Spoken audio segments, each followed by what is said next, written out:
General Mattis yesterday was an incredible man. I mean, he is another person that brings all Americans together, no matter who you are. You look at General Mad Dog Mattis and you say to yourself, holy smokes, this guy's a leader. And I can tell you one thing that President-elect Trump loves are winners and leaders, and certainly General Mattis is that all in one. White House Chief of Staff to be Reince Priebus talking about General James Mattis.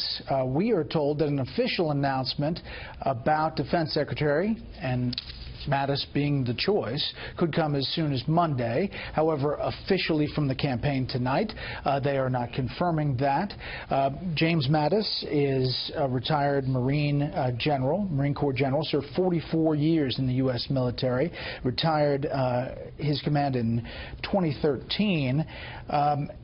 Has a lot of active duty under his belt. He also has blunt-spoken, straightforward language that sometimes puts some administration officials on their heels, and he was at odds with the Obama administration over Iran specifically and U.S. troop withdrawals in the Middle East. Now, one of the hiccups or the hurdles that we're being told by the administration is about this waiver, because he retired 2013. There is a statute that goes back to 1947 that says military men, anyone in the military has to have 7 years before they take an administration job. However, Shannon Coffin writes in a piece about this, on its face, this law means that Congress will have to enact a statutory exemption to permit General Mattis to serve as Secretary of Defense, something it apparently has only done once in the case of George Marshall in 1950.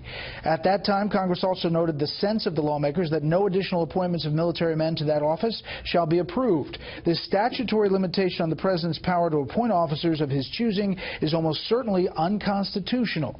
The Constitution vests the President with the sole authority to nominate executive officers of his choosing, the only constitutional limitation in the incompatibility clause, which prevents a member of Congress from serving in any office of the United States. So that gives you the back and forth on this. Let's bring in our panel. Steve Hayes, senior writer for the Weekly Standard. Matt Schlapp, contributor with The Hill. Julie Pace, White House correspondent for the Associated Press, and syndicated columnist Charles Krauthammer. Okay, Steve, we'll get to the logistics of this statute, but what about Mattis and this potential choice? Well, it's hard to imagine somebody who would be received more enthusiastically by the rank-and-file uniformed military than James Mattis. I mean, the Marines who served for him, served with him, love him. They speak highly of him. He's known as the warrior monk because he's done so much reading. Arguably, nobody in the U.S. military has done more reading than James Mattis has. He's got this famous letter that he wrote back in 2003, 2004 about the importance of reading before you head into battle. It went viral. It's been a big deal. I think that you described the potential obstacle of the exemption in the correct terms. It's not really an obstacle. If it's a hurdle, it's a 1-foot-high hurdle. John McCain has indicated that he's willing to do that. The Armed Services Committees, both in the House and the Senate, are looking at language that would do the exemption. I'm told they are not looking at it because they've been instructed to do so by the Trump campaign, but that everybody understands that this is, in effect, Donald Trump's choice. Matt, one of the reasons I think, or we think, that maybe the transition is very quiet on all of this is because they love the story of the carrier story today, which we're going to talk about in the next panel. But what does this choice say about President-elect Donald Trump in your mind? Well, the transition needs to stop making so much progress, clearly, because they're stepping on really good news. Yeah, and they're making so much progress, fast progress, on picking these nominees. I do think it's interesting that you had Mike Flynn, who also needed a waiver to be nominated to be Secretary of Defense, who was forced out of the Obama administration. He, of course, is going in as National Security Advisor. Now you have another military man who will have to get a waiver, who was also forced out. Early retirement, they called it, with a little bit of a euphemism because of the Iran deal. And I think what it tells you about Donald Trump, the first thing is that, boy, any age is acceptable, right? There was always this thing about youthful vigor in these new administrations, and I think what we're seeing with Donald Trump is that he wants people with long and extensive experience to be part of his administration. I think that's great. We get the natural sound of the meeting there outside when he met with Mattis. Julie, I think this pick, Pompeo at CIA, if you are Iran, this is not a good moment for you.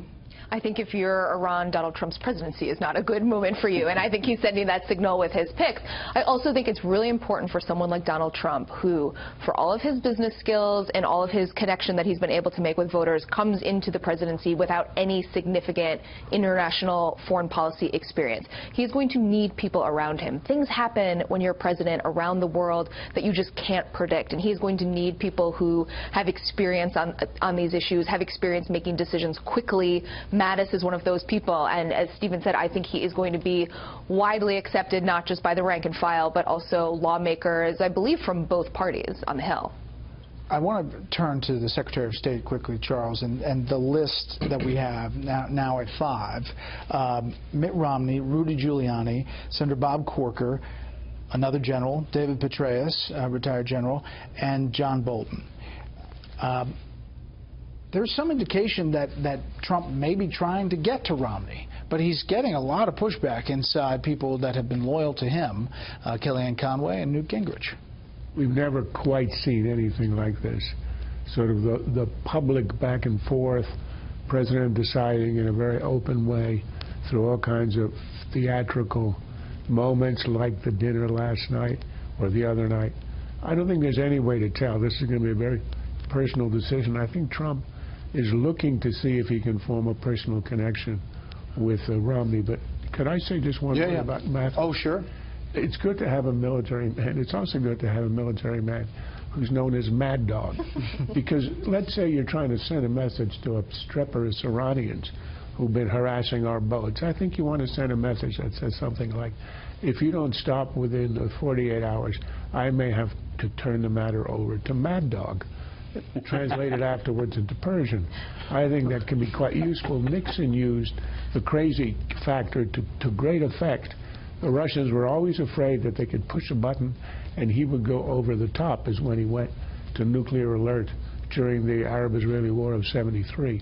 So good to have a Mad Dog on your side, especially one with his strategic knowledge and range and tactical operational experience. That's very rare and would serve extremely usefully in the cabinet. Steve? Yeah, I mean, the thing about Mattis is that he's known and respected for so many reasons. One is that he's known as a Mad Dog. He's blunt. You know, when the Never-Trumpers were looking for somebody to recruit to be sort of an intellectual Donald Trump, they turned to James Mattis. I mean, we did a piece about it. He considered it. He thought about it and then eventually decided against it. But he also, you know, he has this intellectual side, but he also has this softer side. I mean, after he left the Marine Corps, he took this road trip across the country in which he stopped and visited as many Gold Star families, the Marines that he had commanded who were killed in battle fighting under him, to visit their families. A solo road trip across the country. You just don't hear about that very much. And he went to great lengths, it must be said, to have that not become a media story. In the meantime, Matt, we're hearing that the president-elect is considering Joe Manchin, senator from West Virginia, for energy. A Democrat, coal country. What about that potential move? I think it's great. We got a lot of Democrats who are looking at the map in 2018. Heidi Heitkamp is another name we're hearing. She's meeting tomorrow. Who are going to have rough sledding in their states. And Joe Manchin, I think, would fit perfectly on the questions of global climate change, you know, domestic energy exploration, and the environment generally. And I think he'd be a great pick. I was thinking about what Steve talked about with Mad Dog. We're reading a lot about the State Department.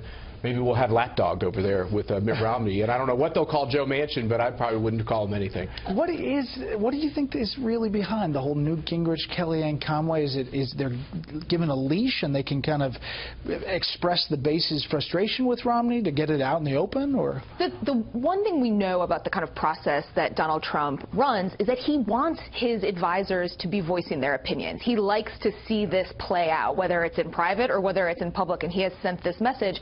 And Kellyanne Conway and Newt Gingrich firmly believe that of all of the things that we have seen from Donald Trump since the election, including softening on some of the positions, the thing that would anger his supporters most is putting Mitt Romney in the cabinet, which is actually really amazing when you think about it. But they just think it would be such an affront to the people who look at him as someone who will really come here, shake up Washington, that would just be unacceptable. John Bolton meets Trump Tower tomorrow, so we'll see where all that goes.